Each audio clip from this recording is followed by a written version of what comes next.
अस्सलाम वालेकुम दोस्तों, आज हम देखेंगे यौम जमहूरिया पर तकरीर, स्पीच ऑन रिपब्लिक डे। अस्सलाम वालेकुम। आज हम सब यहाँ यौम जमहूरिया मनाने के लिए जमा हुए हैं। 2. यौम जमहूरिया हर साल 26 जनवरी को मनाया जाता है। 3. इस दिन 1950 में हमारा आइन नाफिज हुआ था। 4. आइन हमारे मुल्क के तमाम शहरियों को बराबर के हुकूक देता है।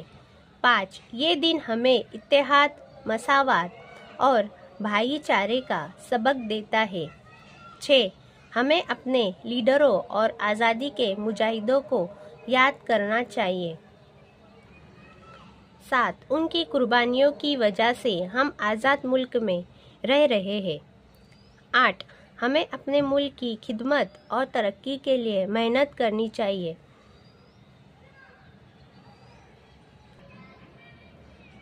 9. आखिर में मैं दुआ करती हूँ कि हमारा मुल्क हमेशा खुशहाल रहे।